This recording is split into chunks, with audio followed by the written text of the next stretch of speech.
Hey guys, make sure to subscribe and hit that notification bell to be updated every time I make a new video. Thanks, let's begin. Shameless shark schlock. And I love it.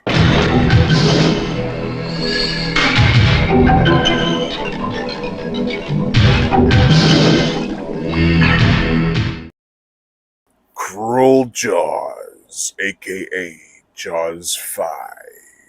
Cruel Jaws.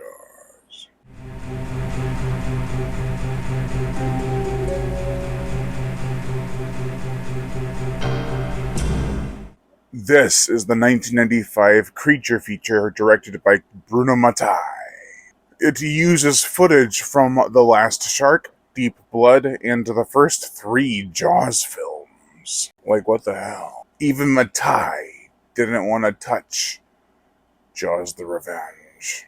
Also, happy 30th anniversary to this cheese fest. It's funny, Jaws just turned 50 this year. The plot: a massive tiger shark has staked its claim off a Floridian beachside town. It's acting strange, and is thought to be something of much greater significance. It is up to a group of locals, the sheriff, and a shark expert to stop the man-eating menace. Get out of the water! Everybody, get out of the water! This is like if Jaws and The Last Shark gave birth to a great shark movie, but they decided to use the afterbirth instead. This is sloppy, lazy, and a cheap as all hell mess. Yet it's edited pretty well together, especially when he uses other clips from other movies.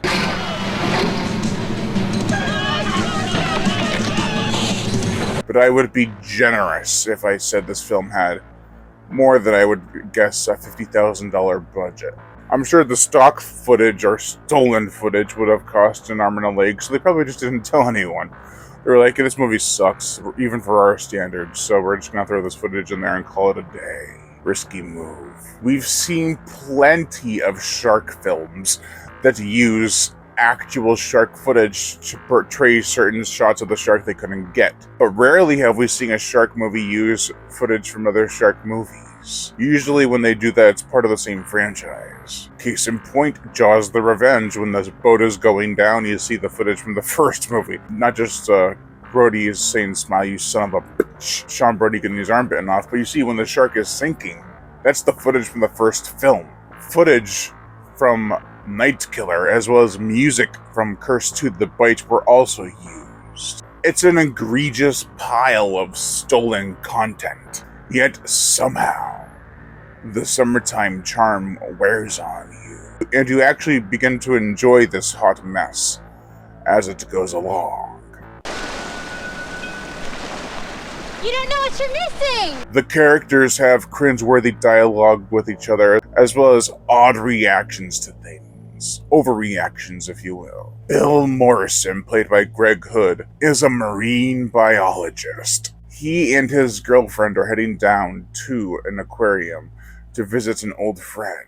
Dag Sorensen, spelled Sneerson on IMDb. Played by Richard Dew, who was a stand-in on a couple Hulk Hogan films, as well as an impersonator, who went to like events and stuff, just like dressed up as him. Not that he could pass for Hulk Hogan, but his hairdo just might get some ladies. I'm sorry, sir, you're not allowed.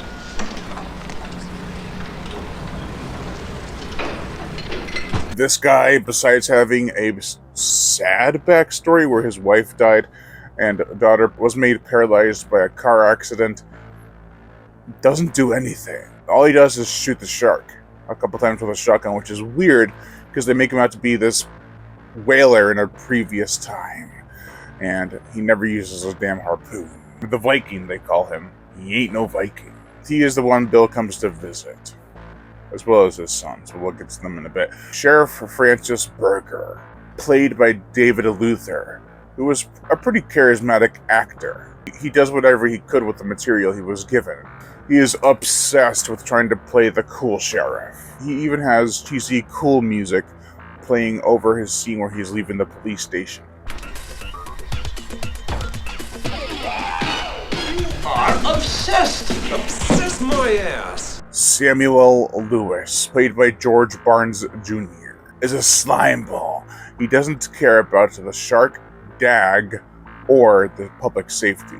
He's a land developer. He wants to plow down Dag's aquarium and then build condos there. That's all he really cares about. Besides, his daughter sleeping with one of the Storsons. He is much closer to the mayor character Larry Vaughn in Jaws in the book rather than in the movie. He even has ties to the Mafia. They stole that from the Jaws book. Have you no shame? Bob Sorson, played by Scott Silvera, is one of Dag's sons, who looks nothing like Dag. In fact, neither one of Dag's sons look like him. Bob enjoys windsurfing and shaping his board. He also loves the land developer's daughter, Gloria. Gloria Lewis, played by Natasha Etzer, is a bad actress but a sweet character. I feel so ridiculous.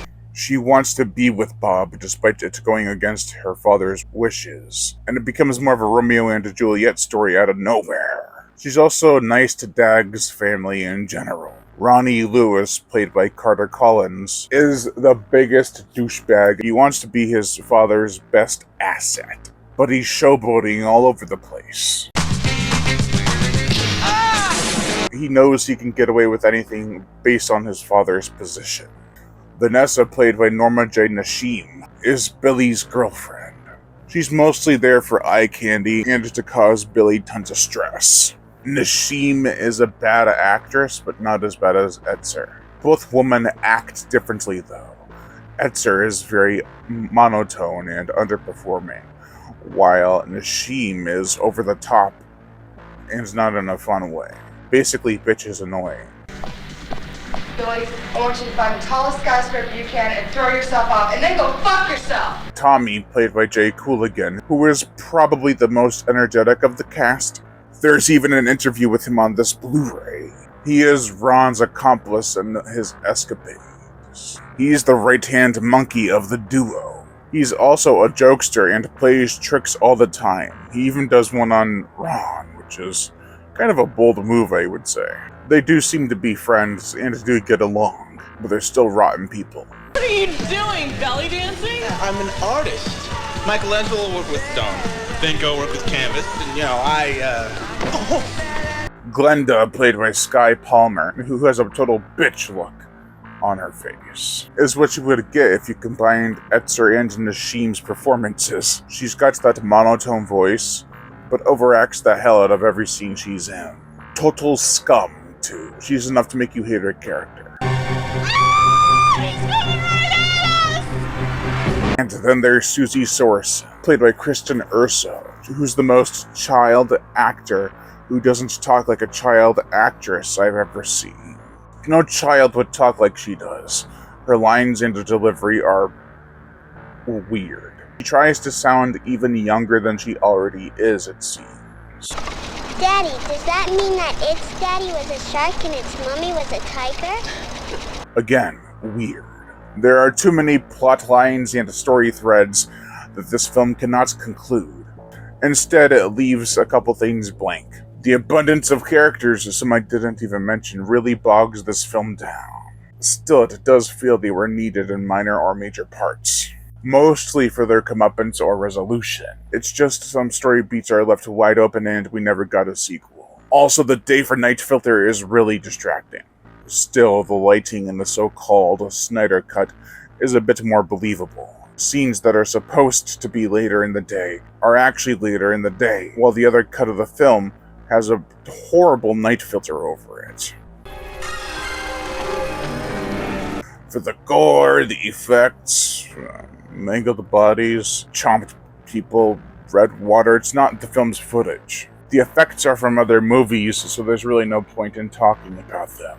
There are no new shots of an animatronic shark being used. Hell, I think all the stock footage is from other movies too.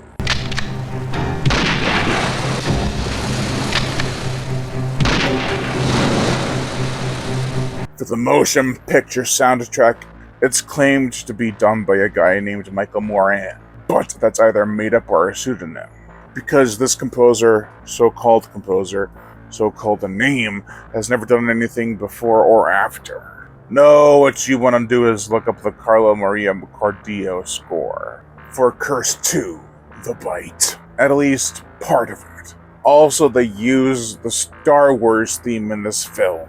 Twice! Okay, I'm done. Overall, any way you look at it, this film is a train wreck, but a glorious one. Sure, it's like my friend Spooky Guy said.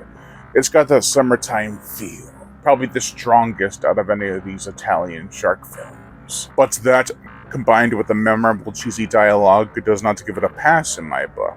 It's a bad movie, but I would be lying if I said I didn't enjoy it. The more I watch it, the more I try to convince myself it's something worth watching.